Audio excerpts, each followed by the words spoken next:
చిత్తూరు చెప్తున్నానండి. మాకు ముఖ్యంగా 5 సమస్యలు ఉన్నాయి. ఫస్ట్ సర్వే స్టోన్స్ అండి. ఈ సర్వే స్టోన్స్ అనేది ఆ రోజు ఏడీ గారు డీడీ గారు వచ్చి ఆడ మీటింగులు పెట్టి మేము కొయ్యమంటే నానా యాతనకు గురి చేసి వాళ్ళ డిపార్ట్మెంట్ వాళ్ళని తీసుకొచ్చి మా ఫ్యాక్టరీ మీద కొలతలు పోంచి మీరు బ్లేడ్కి ఇన్ని రాళ్ళు కొయ్యకపోతే మీ మీద కేసులు రాద్దామని బలవంతంగా మేము ఫ్రీగా రాయిస్తామని చెప్పి మా చేత కోంచారండి. ఆ కోంచిన క్రమంలో సుమారు ఈ జిల్లాలో 10 లక్షల రాళ్ళు ప్రజెంట్ ఆగిపోయి ఉన్నాయి.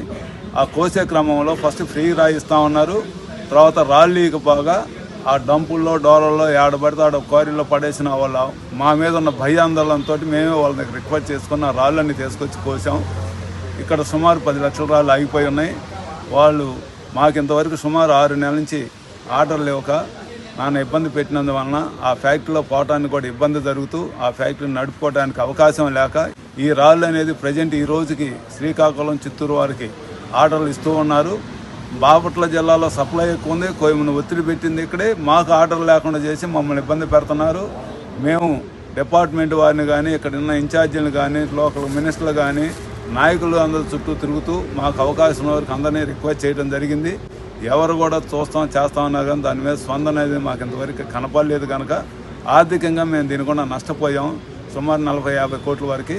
దాన్ని వాళ్ళు తీసుకొని మాకు ఈ వెసులుబాటు కల్పించినచో ఈ ఫ్యాక్టరీలో నడవడానికి అవకాశం ఉంటుంది. ఒక కమిటీని వేసి స్లాబ్ సిస్టాన్ని క్రియేట్ చేశారు. ఆ స్లాబ్ సిస్టంలో అన్ని జిల్లాలకు 22,000, ప్రకాశం జిల్లాకు 27,000గా నిర్ణయించారు. మేము ప్రకాశం జిల్లాలో ఆ రోజు కలిసి ఉన్నందువలన అయ్యా మాది కలర్ గ్రానైట్, మాకు 27 పెనుభారం అవుతుంది కాబట్టి మమ్మల్ని తగ్గించమని మేము వేడుకున్న సందర్భంలో అయ్యా మీకు 1-2 నెలల్లోనే జిల్లా మారిపోతుంది, ఆటోమేటిక్గా మీరు కూడా 22,000కే వస్తారు, దాని గురించి మీరు దిగులు పడాల్సిన పని లేదని ఆ రోజు ఉన్న కమిటీ కానీ డిఎంజీ గారు కానీ మినిస్టర్ గారు కానీ మాకు అభయం ఇచ్చుండారు.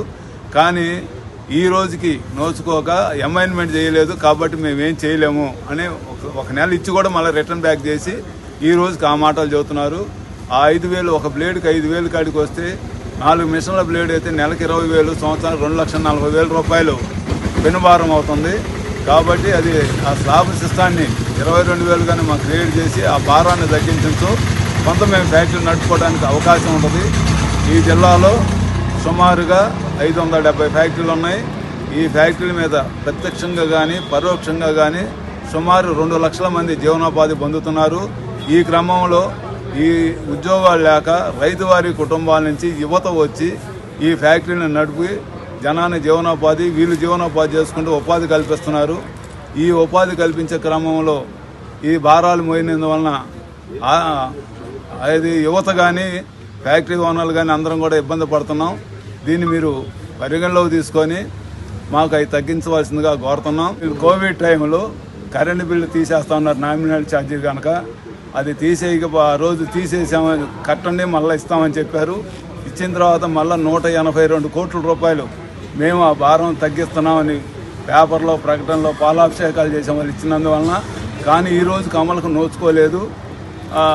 అది కూడా ఒక భారం మాకు ఉన్న దాంట్లో. తర్వాత ఆఫీసుల వేధింపులు గత నెల 31వ తారీఖు నాడు ప్రైవేట్ సైన్యంతో ఫ్యాక్టరీ మీద దాడి చేశారు. ఆ దాడి గుండా కొన్ని కేసులు కూడా అయినాయి.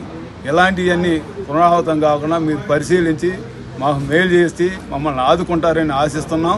ఇది చేసే వారికి మేము ఫ్యాక్టరీ నడపలేని పరిస్థితిలో ఉన్నందువలన మా అంతటా మేము స్వచ్ఛందంగా రేపటి నుంచి అమావాస్య సందర్భంగా మేము ఫ్యాక్టరీ మూసివేతకి నిర్ణయించుకున్నాం. దానికి అందరం భాగస్వాములుగా ఒక నిర్ణయాన్ని కట్టుబడి దీన్ని అందరికీ తెలిసే విధంగా చేయాలని కోరుకుంటూ సెలవు తీసుకున్నాం.